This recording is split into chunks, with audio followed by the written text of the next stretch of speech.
Bueno, pues buenos días a todos. Muchas gracias, Rubén. Gracias, Química Irene, a todos los presentes. Yo soy Arturo Contreras Cubillos y pues bueno, antes que nada quisiera comenzar con este agradecimiento. Muchas gracias a ustedes por estar aquí, doctores químicos. Muchas gracias por ello. Al Hospital de Nuestra Señora de la Salud, por supuesto, por abrirnos las puertas para este evento y por supuesto a Rubén del Río, a Soluciones Río, por esta invitación y por permitirme hablarles del tema que les voy a hablar el día de hoy, nuevos parámetros en hematología. Y pues bueno, sin mayores preámbulos, doctores químicos, vamos a comenzar a hablar de este importante tema porque la ciencia va avanzando de una manera estratosférica. Créanme lo que ya nos ha alcanzado en varias áreas de nuestra vida. Y pues por supuesto la hematología no es la excepción. La hematología, hoy en día hablando de la hematología, es un área que ya ha sido alcanzado por la inteligencia artificial. Hoy en la parte de hematología tenemos inteligencia artificial, pero para esto tuvo que haber una gestación, ¿ok? Anteriormente, pues todos ustedes recordarán, ustedes pedían una biometría, todo se hacía de manera manual, pero hoy en día tenemos, si no, la mayor parte de los procesos totalmente automatizados. Tuvo que haber una gestación antes de llegar a lo que hoy tenemos como inteligencia artificial en hematología, ¿ok? Ustedes recordarán a lo mejor algunos de estos aparatos raros, los químicos de laboratorio recordarán a lo mejor algunos microscopios ahí ópticos, espectrofotómetros, cámaras de Neubauer. Todo esto se hacía de manera manual y es importante porque muchos de los equipos, muchos de los sistemas que tienen inteligencia artificial en hematología, pues tienen la base en esto, ¿no? A lo mejor para hacer la determinación del hematócrito, que aquí está, por ejemplo, el tubo de Winthrop. Hoy en día ya tenemos máquinas que hacen esto de manera automatizada, pero la intención es que ustedes vean hasta dónde ha llegado a hoy la parte de la ciencia, la parte de la inteligencia artificial y de la hematología, y cuáles son los nuevos parámetros que nos puede brindar y cuál es la utilidad clínica, bien lo decía el doctor, que a ustedes les puede proporcionar ese tipo de parámetros para hacer el diagnóstico hematológico de un paciente. Bueno, anteriormente pues hacíamos, como ya les decía, todo de manera manual. Hoy en día podemos tener un dispositivo extraño como este, ¿verdad? Es un dispositivo que voy a abrir un poquito. Es un dispositivo, por ejemplo, esta es una foto del Instituto Nacional de Cancerología para los doctores, está en la Ciudad de México. Tienen una máquina como esta, en la cual solamente le ponen aquí los tubos, con la gradilla con los tubos, y el sistema hace la determinación de hematología. Si es necesario por alguna patología que tenga el paciente, se hace la determinación del frotis, tinción de Wright, tinción de Giemsa de manera automática, y si también es necesario se puede hacer la lectura microscópica de manera automatizada. Entonces, vean hasta dónde ha llegado el sistema, pero ¿cómo aplica la inteligencia artificial para este tipo de máquinas? Fíjense qué interesante, doctores y químicos. Hoy en día hablamos mucho de inteligencia artificial y decimos, bueno, ¿qué es la inteligencia artificial? Creo que todos tenemos alguna idea de eso. Es simplemente la característica que va a tener un sistema, una computadora, un aparato de tener habilidades cognitivas como las tiene el ser humano. Nosotros como seres humanos tenemos habilidades cognitivas y tenemos la capacidad o la decisión de saber qué es lo mejor para el paciente o cuál es un algoritmo que vamos a seguir para hacer el diagnóstico de ese paciente. Y partiendo de esa premisa, en hematología, la inteligencia artificial hoy en día nos puede ayudar a identificar estos dos tipos de células. Yo que sé que ustedes son bastante duchos en esto y pueden hacer la identificación de esas células. ¿Alguien puede identificar o puede más o menos distinguir esos dos tipos de células? Por un viaje a las Bahamas. El doctor que diga se va a ganar un viaje a las Bahamas, ¿verdad? Y aquí vamos a tener a nuestro amigo Río que no lo va a cumplir. No se crean. Esas dos células que ustedes están viendo aquí, doctores, lo que está arriba son diferentes estadios de maduración de los eritroblastos y lo que tenemos acá abajo son linfocitos. ¿Por qué es importante esto, doctores? Porque si ustedes le hacen la biometría a un bebé, y esto ustedes lo saben mejor que yo, un bebé tiene, si no el 100%, la mayor parte de sus eritrocitos como eritroblastos en fase blástica, vaya. Entonces, si ustedes pasan la biometría de un bebé, el bebé va a decir, sabes que tiene 50,000 o 60,000 leucocitos, pero no es cierto. Realmente tiene eritroblastos. Pero lo que están haciendo las máquinas que no tienen inteligencia artificial, están confundiendo estos eritroblastos con linfocitos pequeños. ¿Qué es lo que hace la inteligencia artificial hoy en día, doctores? Puede, por medio de tintas especiales y algoritmos especiales, hacer la diferenciación de estas células y restarlo del valor total de los leucocitos. Algo que en laboratorio se conoce como la diferencial corregida o manual. Este tipo de máquinas ya lo puede hacer de manera automática. Ahí estriba precisamente el poder de la inteligencia artificial. Número 2, esto que ven aquí, si ven estas células que están aquí, son bien importantes y seguramente las han visto en el laboratorio, ¿sí? O los médicos también en sus estadías o sus pasantías lo vieron. Esas se llaman, para las leucemias granulocíticas agudas o crónicas, se llaman células en canasta o basket cells. Las células en canasta o basket cells, doctores químicos, nos hablan de una leucemia granulocítica aguda o crónica, pero básicamente nos hablan de fragilidad leucocitaria. En el argot químico, esto también se le llama células despanzurradas. ¿Por qué? Porque hacen el extendido o el frotis y el mismo efecto mecánico hace que esas células se rompan per se. ¿Qué pasa cuando tengo este tipo de células? La inteligencia artificial nos puede identificar este tipo de células y decirnos, no voy a confiar en el recuento de las células en canasta y voy a hacer el recuento específicamente de los núcleos porque este conteo no me sirve. En el caso de una leucemia linfocítica aguda o crónica se llaman sombras de Grumpech como tal. Número 3, esto que tengo aquí son cúmulos o agregados plaquetarios. Ustedes saben que si ustedes toman una muestra y por algún efecto inherente no a la muestra, más bien al paciente, al estado del paciente, esas muestras tienden a agregarse, ¿sí? Tenemos algo que se llama pseudotrombocitopenia. Y a lo mejor los médicos han visto esto, los químicos del laboratorio han visto la pseudotrombocitopenia. ¿Qué se tiene que hacer en el laboratorio, chicos? Tienen que volver a llamar al paciente y tienen que tomar una muestra nuevamente en un tubo de citrato o en un tubo de heparina para corregir el problema, ¿cierto? ¿Qué pasa con la inteligencia artificial? Hoy en la inteligencia artificial tenemos tecnología que puede ayudarnos a disgregar los cúmulos plaquetarios por medio de unas polimerasas.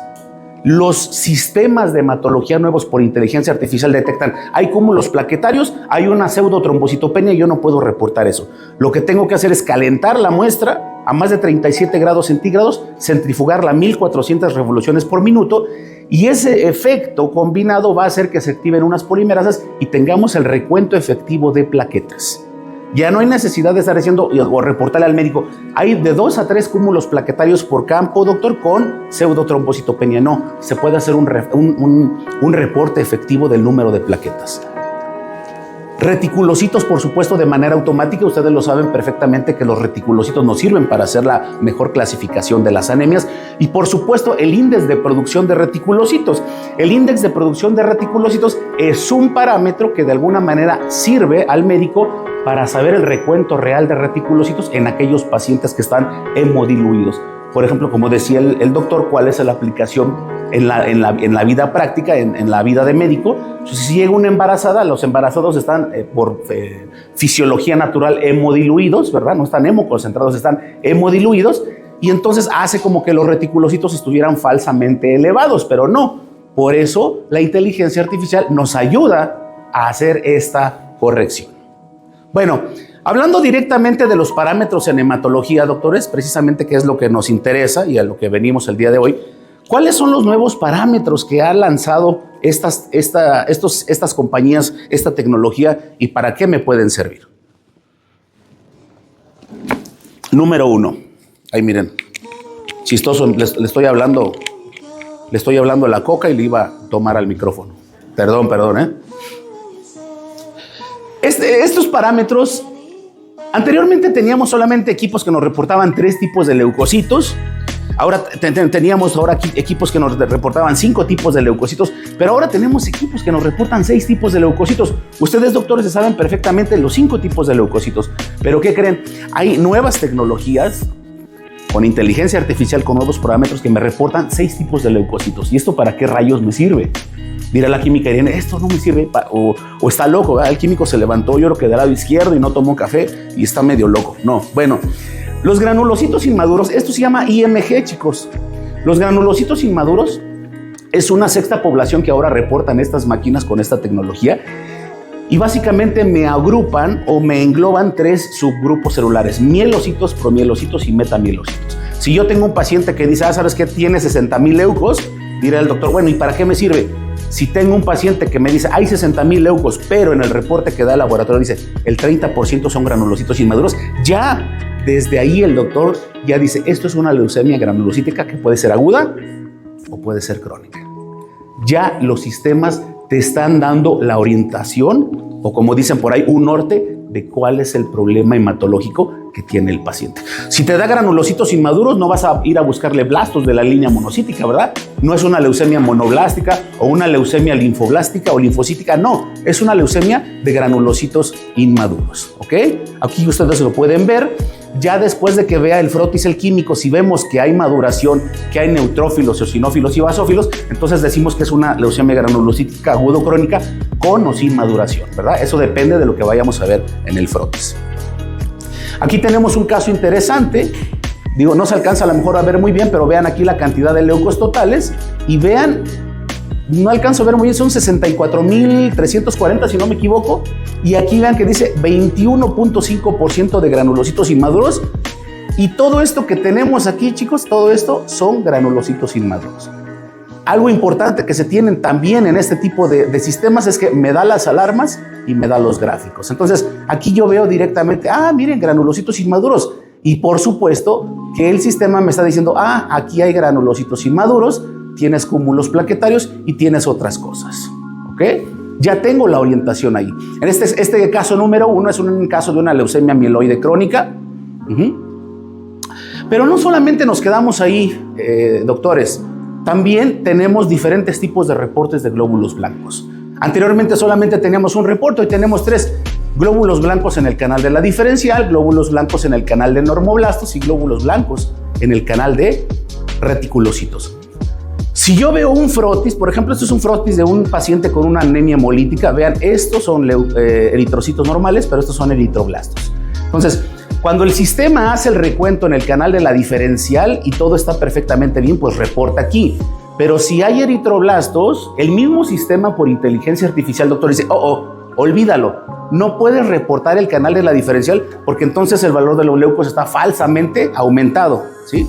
Hasta los nuevos sistemas se equivocan, pero ¿cuál es la ventaja? Que tienen la facilidad de corregirlo. Entonces yo no voy a reportar aquí, voy a cerrar el canal de la diferencial y voy a reportar el canal de los normoblastos, blancos en el canal de normoblastos, que ahí ya voy a corregir el valor. Y finalmente, blancos en el canal óptico era precisamente lo que hablábamos de las células en canasta o las basket cells, que el sistema tiene la capacidad de reportarlo.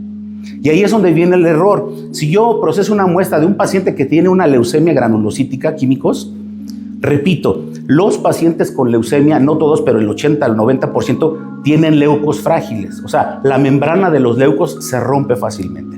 Entonces el sistema dice, pasaron 20 leucos y de esos 18 fueron enteros y 2 rotos. Entonces dice, ese conteo no me sirve, lo voy a retirar y voy a hacer el reporte a través del canal de reticulocitos, en el cual va a contarme única y exclusivamente los núcleos de los leucos. Otro parámetro interesante que se ha lanzado en los equipos de hematología son los monocitos en X, Y y Z. Estos sistemas de hematología tienen la capacidad de contar las células en 3 ángulos, doctores, lo que es tamaño, complejidad y fluorescencia. ¿Y para qué rayos me sirve esto? Ustedes saben y conocen perfectamente el término de la septicemia, ¿sí? Si ustedes les llega un paciente que se le tenía apendicitis y se le rompió el apéndice, ustedes saben lo que pasa con todo eso que venía en el apéndice, se riega y entonces el paciente puede presentar un cuadro de septicemia. ¿Para qué rayos me sirve esto? Cuando hay un cuadro de septicemia, ¿cuáles son las primeras células que entran en acción? Las primeras células que entran en acción son los monocitos, que posteriormente se les presenta el antígeno, migran a los tejidos o a la misma sangre y se convierten en macrófagos. Bueno, los monocitos en X, Y y Z, queridos doctores, son monocitos que fueron sensibilizados y que están predispuestos ya a convertirse en macrófagos, y esto derivado de la septicemia que hay en la sangre. Entonces, ¿para qué le sirve esto?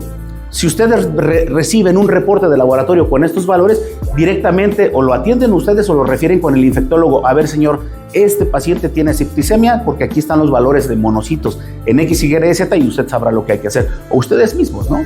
Empezar a medicarlo o no sé, eso ya dependerá de ustedes, ¿verdad? Pero ¿para qué me ayuda? Pues precisamente para saber si ese paciente tiene la septicemia generalizada o no generalizada.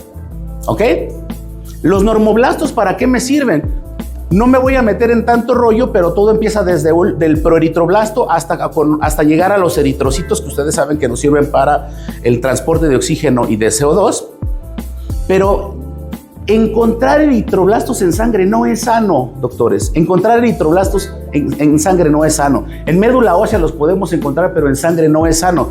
Lo que sí podemos encontrar en sangre son eritrocitos y entre el 2 y el 3% de reticulocitos. Pero si los encontramos en algunas de estas condiciones, es un valor pronóstico negativo. Por ejemplo, a pacientes que tienen síndrome de dificultad respiratoria aguda, ahora con los pacientes COVID, en pacientes de edad avanzada con problemas respiratorios, encontrar valores elevados, y eso está documentado, encontrar valores elevados de eritroblastos en este tipo de pacientes es de alto riesgo. Número 2, en las unidades de cuidado intensivo cardíacas, si yo hago determinación de eritroblastos en estos sistemas y están elevados, es de un valor pronóstico negativo. Y finalmente, en los recién nacidos con bajo peso, pues vean, aquí está un recién nacido, pero muy, muy chiquito, ¿no? Si el valor de los eritroblastos está extremadamente elevado en este tipo de pacientes, también encontrar eritroblastos es de un valor pronóstico negativo. ¿Ok? ¿Cómo hace la inteligencia artificial con eso? Vean, aquí hay una parte importante, doctores. Este paciente, caso número 2, tiene 12,000 leucocitos, pero de esos 12,000 leucocitos, aquí me está diciendo que tiene 399 o 359% por cada 100 leucos presentes. Aquí ya el sistema me está diciendo de esto de manera automática. Por supuesto que aquí ya hizo la corrección. Si ustedes pueden ver, aquí a un lado de los leucos existe un símbolo que se llama ampersand. Y este símbolo que se llama ampersand me está diciendo que el sistema con inteligencia artificial ya hizo la corrección. Ustedes no tienen que hacer corrección. El químico del laboratorio no tiene que hacer ninguna corrección. Esto ya lo hace de manera automática el sistema. Punto importante es que no solamente los sistemas me dicen que hay eritroblastos, sino me dicen en qué estadio o en qué fase.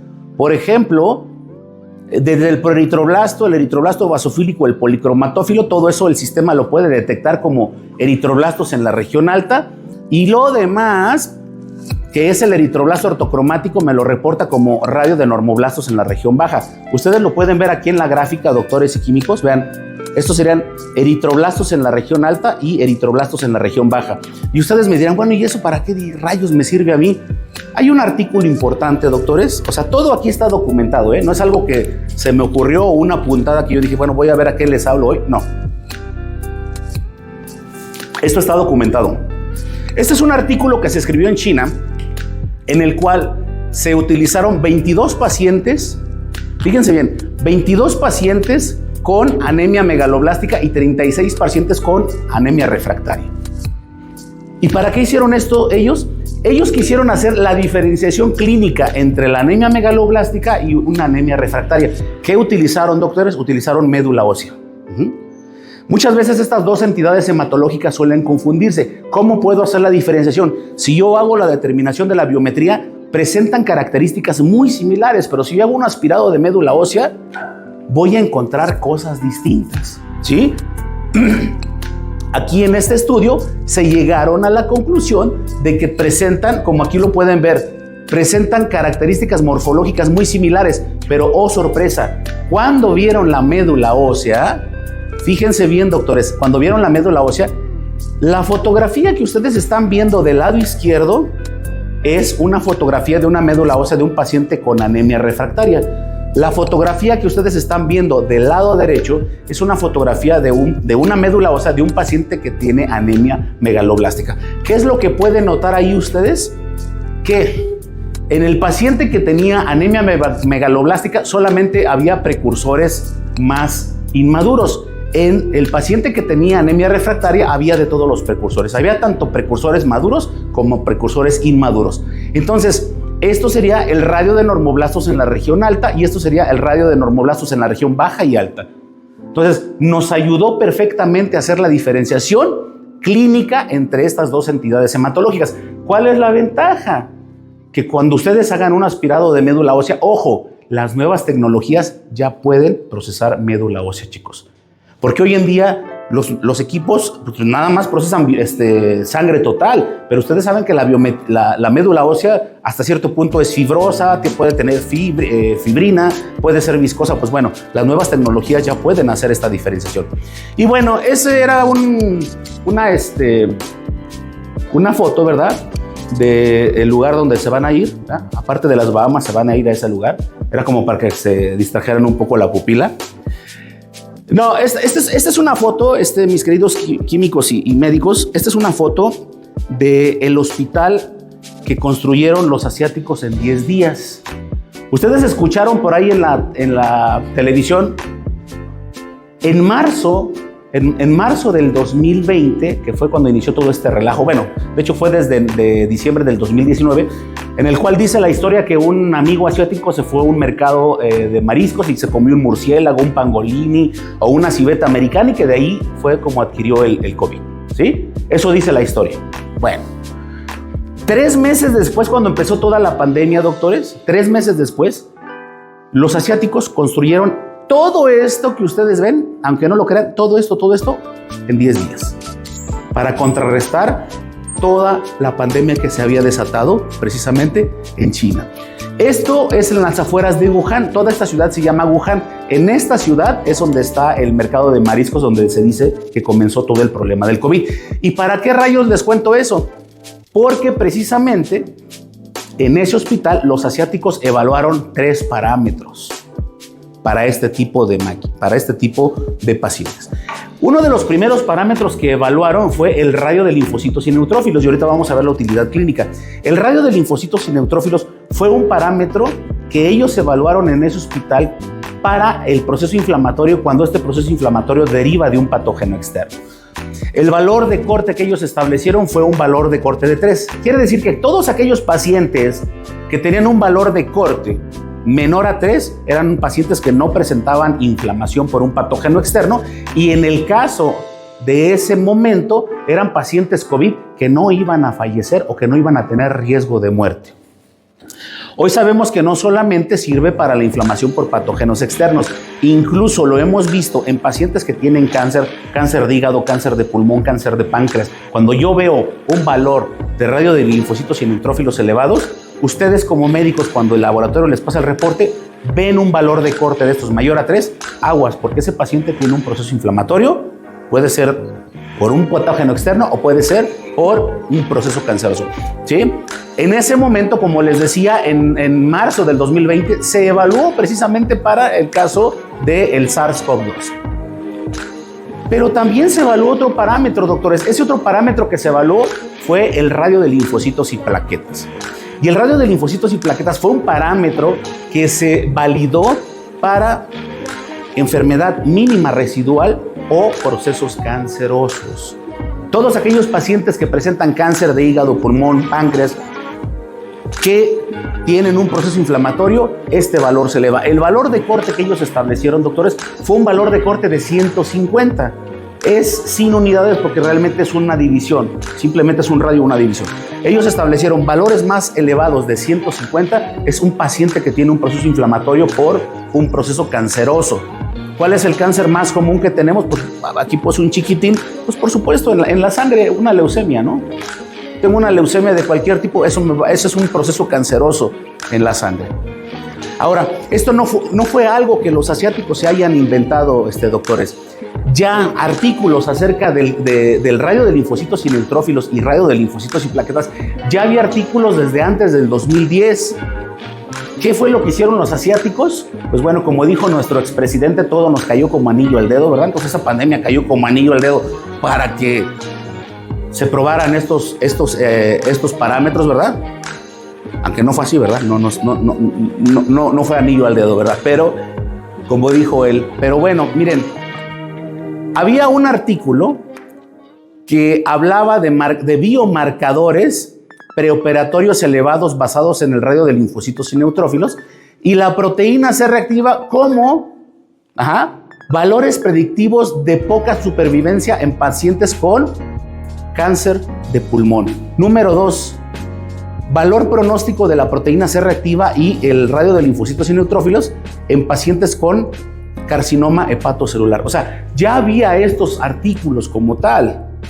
¿Qué fue lo que hicieron las casas comerciales? Lo adaptaron a los nuevos equipos de hematología con la inteligencia artificial y entonces ya tienen este tipo de resultados. Esta es una foto, ¿sí? Aunque no lo quieran creer, que la tomé con un celular de esos del Oxxo de 700 pesos.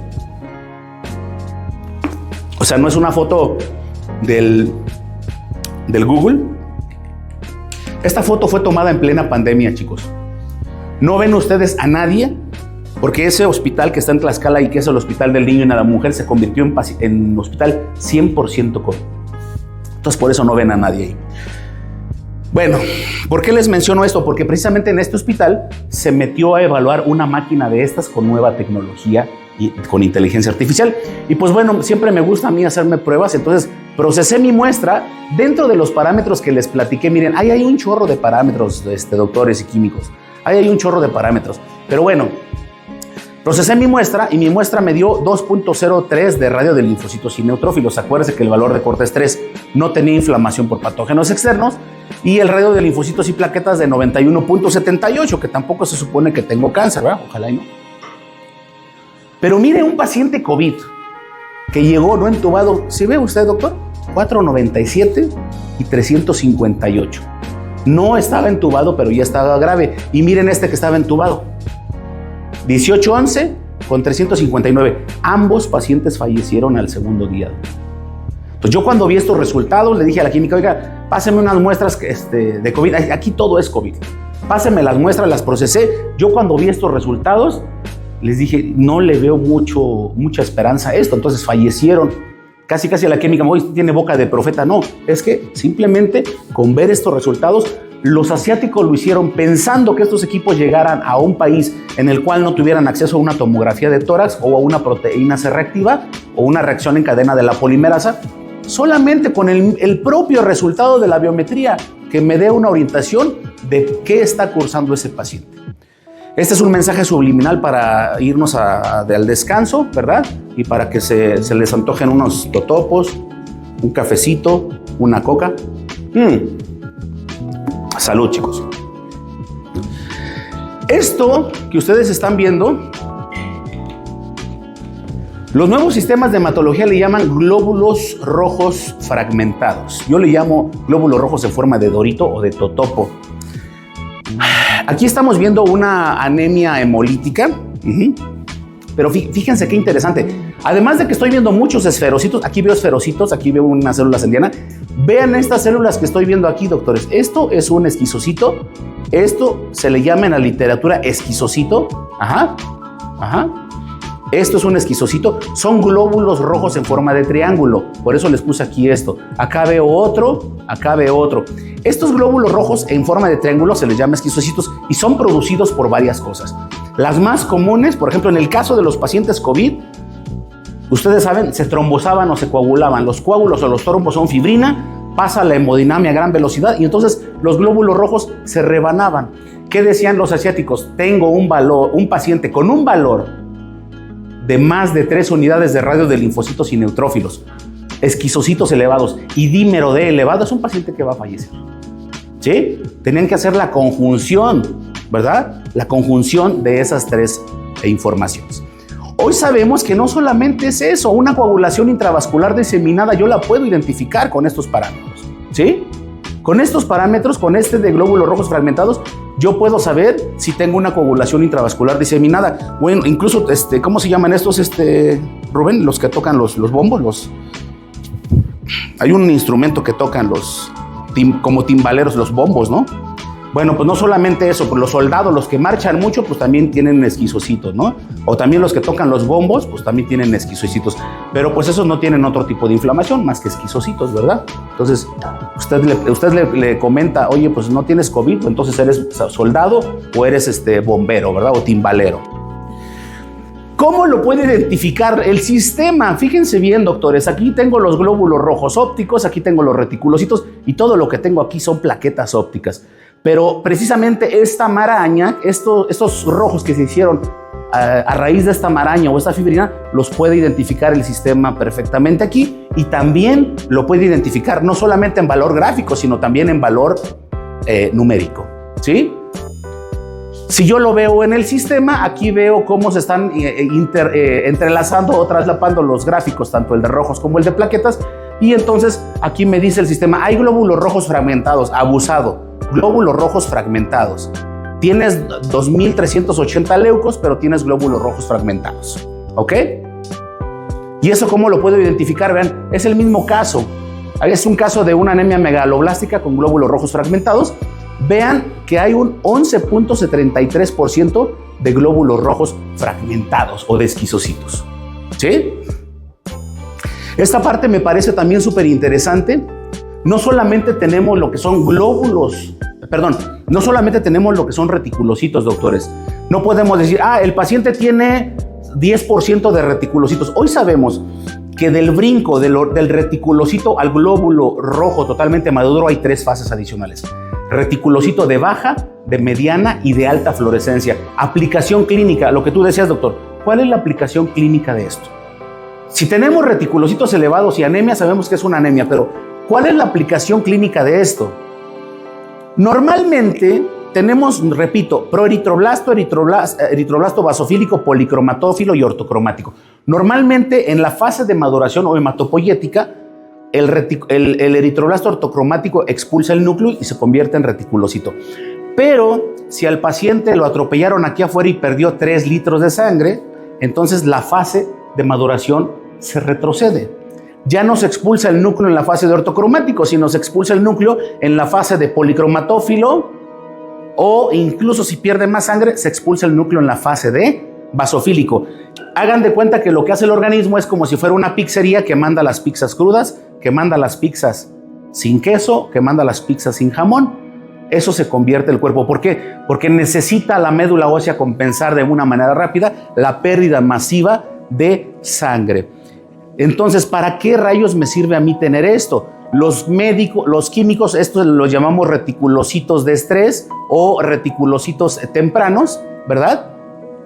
Y esto, ustedes, los médicos, les sirve para saber si el paciente está recuperándose de esa anemia. Algo se le llama también anemia regenerativa, ¿no? Si estamos con reticulocitos de baja, de mediana y alta fluorescencia, el paciente tiene una anemia regenerativa. Si es anemia, pero es de tipo regenerativa. También el índice de plaquetas fluorescentes en la región alta y la fracción inmadura de plaquetas. ¿Eso para qué me sirve? Para saber el número de plaquetas jóvenes que hay en circulación versus las plaquetas que ya tienen tiempo en circulación. ¿Y eso para qué me sirve? En pacientes con dengue. ¿Qué pasa en los pacientes con dengue, doctores? Hay una destrucción masiva de plaquetas, ¿sí? Y hay una destrucción masiva de plaquetas que podemos encontrar, aparte de que encontramos plaquetopenia, podemos encontrar plaquetas de todo tipo. Pero un marcador importantísimo para saber si el paciente tiene dengue o no es la fracción inmadura de plaquetas y el índice de plaquetas fluorescentes en la región alta. Vean, nada más quiero que hagan una diferencia, doctor. Esta es una plaqueta normal, este es un eritrocito y esta es una plaqueta inmadura o una plaqueta de 4 cuadrantes, una plaquetota. Si ven que está hasta casi del mismo tamaño de un glóbulo rojo. Entonces, ese tipo de plaquetas nos interesa, en este caso, en este paciente con esta patología, nos interesa identificarlas para saber, por supuesto, si este paciente cursa con un cuadro de dengue o no. Anteriormente trabajábamos lo que eran rojos y plaquetas por medio de impedancia, y impedancia no es irse de borracho un fin de semana, no piensen que eso es impedancia. La impedancia es la medición de la resistencia eléctrica, pero hoy sabemos que no solamente tenemos medición de rojos y plaquetas por impedancia, también la tenemos por la parte de la óptica. Y en la parte de la óptica, por ejemplo, para plaquetas utilizamos tinta fluorescente porque las plaquetas tienen ribosomas, y en el caso de rojos no. En el caso de rojos solamente se leen 2 dimensiones porque los rojos no tienen ribosomas. Caso número 4, y esto es importante porque aquí hay que ponerle cosa interesante. Ven, estos son casos reales, chicos. Lo que ustedes están viendo ahí en el microscopio son cúmulos plaquetarios. Este es un caso real que me mandó un colega de ustedes. ¿Sí ven aquí? Me dicen, oye, mira este paciente, cúmulos plaquetarios aquí, cúmulos plaquetarios acá. Cuando el químico revisa el resultado, 15,000 plaquetas, tiene una plaquetopenia. Era una pseudotrombocitopenia. Agarró la muestra, aquí está el susodicho, un buen amigo, aquí está un equipo con la nueva tecnología, la procesa en estos equipos con inteligencia artificial y miren cómo sube, el sistema me reporta los dos valores, ¿sí? 10,000 plaquetas por impedancia y por la óptica 138,000 plaquetas. De manera automática el sistema hace la corrección sin volver a llamar al paciente, sin gastar otro tubo verde o sin gastar otro tubo de color azul.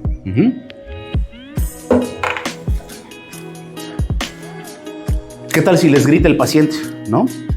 Suele pasar, ¿no? Se enoja, oye, ¿por qué me vuelves a picar? ¿No? O sea, ya me ponchaste la vena y me picaste 2, 3 veces. Bueno, no gastes en corajes, no gastes en tubos. Sí puedes resolver todo eso de manera automática. Malaria.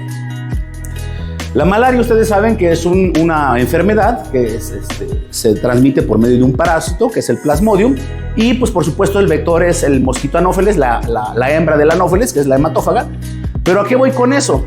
Que estos sistemas con esta nueva tecnología me pueden también dar el número de rojos infectados. Si es que hubiera malaria, puedo tener el número de rojos infectados. ¿Cómo lo hace? Los sistemas tiñen con reactivo de fluorescencia para glóbulos blancos, pero de manera colateral se tiñen también los núcleos o se tiñe también el material genético de los Plasmodium. Plasmodium vivax, malariae, ovale o falciparum, yo lo puedo identificar. Vean, aquí está el Plasmodium, aquí está otro Plasmodium ya eclosionado, aquí sigue estando en el interior del glóbulo rojo. ¿Sale?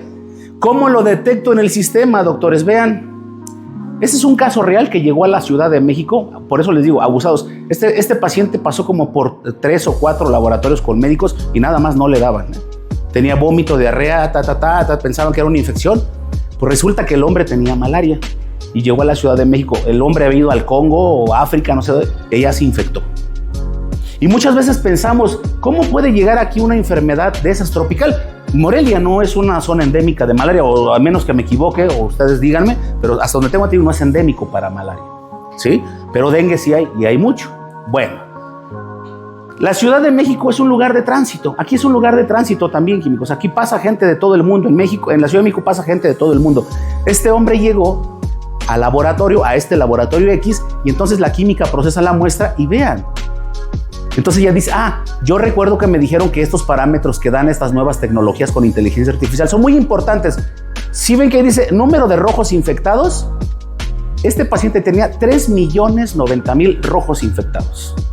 De esos tenía 810,000, este punto 81, este que parece por ciento con un símbolo, con una bolita adicional, quiere decir número de algo por cada 1,000 de otra cosa. Entonces tenía 3,090,000 y tenía 810,000 rojos infectados por cada 1,000 glóbulos blancos. ¿Ok?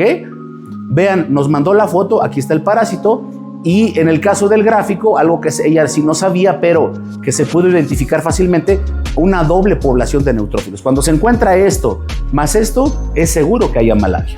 ¿Sale? Eosinófilos inmaduros. En el caso de que yo tenga la presencia de una leucemia eosinofílica, no eosinofilia por el mintos, ¿eh? Ustedes saben que si tengo una infección por el mintos, o sea, si el niño come tierrita, le da comezoncita, etcétera, que tiene gusanos, eso es otra cosa, eosinofilia. No, en el caso de que yo tenga una leucemia eosinofílica M4, yo voy a tener valores elevados de eosinófilos en absoluto y porcentual, ¿ok? Que esto es un indicativo excelente para este tipo de enfermedades.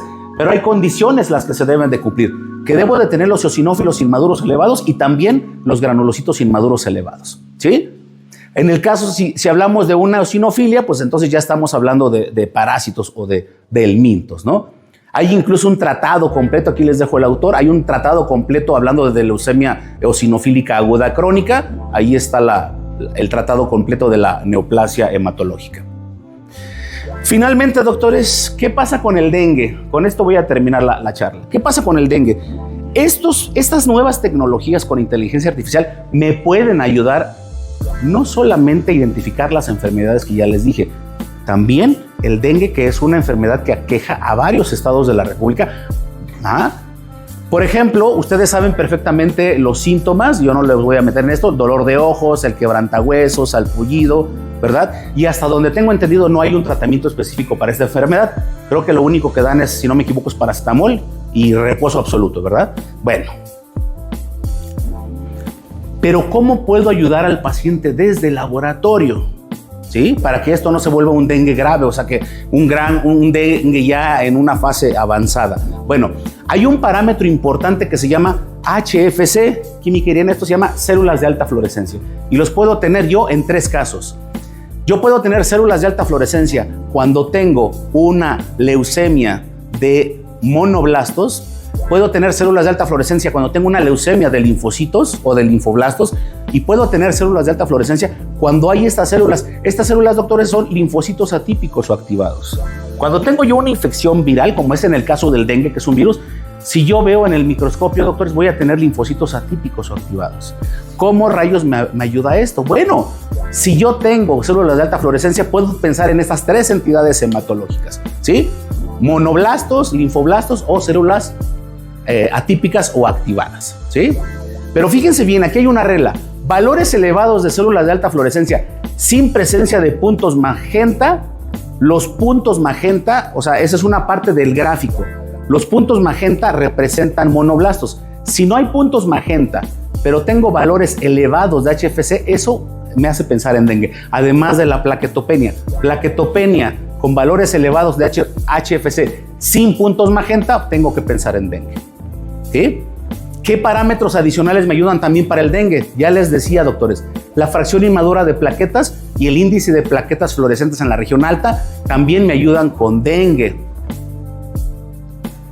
A este virus lo que les gusta son las plaquetas. ¿Qué ataca el dengue? Esto que están viendo, aunque nosotros decimos, hay plaquetas, no sirven para nada, no tienen núcleo, nada. Tienen muchos ribosomas y tienen una funcionalidad excepcional en la hematología. Todo esto que están viendo es la estructura microscópica electrónica de una plaqueta. Los virus o el virus del dengue ataca los gránulos densos, básicamente, y los sistemas canaliculares de la plaqueta, y los gránulos alfa es lo que más le gusta al virus. Entonces, ¿qué es lo que hace? Entra, rompe a la plaqueta y lo que empieza a hacer es a tener pedazos de plaquetas grandes y plaquetas pequeñas. Volvemos a entrar en acción con el radio de linfocitos y neutrófilos. Entonces, ¿qué me va a decir el radio de linfocitos y neutrófilos? Fíjense bien, doctores. Si yo tengo radio de linfocitos y neutrófilos igual o mayor a 3 unidades, más plaquetopenia, ¿sí? O sin plaquetopenia, pero con presencia de HFC, yo tengo que pensar en dengue. ¿Por qué? Porque tengo probablemente linfocitos atípicos o activados. ¿Por qué es importante hablar del dengue, doctores? Bueno, en el dengue, muchos de los pacientes tienen plaquetopenia. De toda la población, entre el 21 y el 63% de los pacientes con la enfermedad tienen plaquetopenia, ¿sí? Número 2, entre el 68% de los pacientes enfermos tienen leucopenia. Y de esta leucopenia, por supuesto, la neutropenia se hace presente junto con células banda y linfocitos atípicos, ¿sí? ¿Por qué es importante? Ahí está la inteligencia artificial, ¿veía? Eso es justamente la inteligencia artificial. Bueno, si pensaban que eso que puso la doctora de inteligencia artificial en su teléfono solamente aplica ahí, pues no, aplica también en estos sistemas. Entonces, no es de tenerle miedo, simplemente es de utilizar la tecnología a nuestro favor. ¿Por qué quise finalizar con este tema del dengue? ¿Sí? En 2024 los casos de dengue se aumentaron a nivel mundial, no solamente en México, sino en todo el mundo, ¿ok? Fíjense que a nivel mundial en 2023 se notificaron 13 millones de casos de dengue y hubo más de 8,500 casos o muertes que estaban relacionadas con el dengue, ¿sí? En 2024, en el año pasado, fíjense cuántos casos hubo en México. 110,000 casos confirmados y de ellos la mitad fue grave. ¿Cuáles son los estados más afectados de dengue, doctores? Oaxaca, Morelos, Tabasco, por supuesto su estado, Michoacán y Guerrero. Y los casos que se encuentran la mayor incidencia de los confirmados, Colima, Tabasco, Guerrero, Nayarit y Campeche. Entonces, aquí la invitación, doctores, el día de hoy y los químicos es utilizar la tecnología a nuestro favor, ¿no? O sea, saber cómo estas herramientas nos pueden ayudar en el diagnóstico hematológico.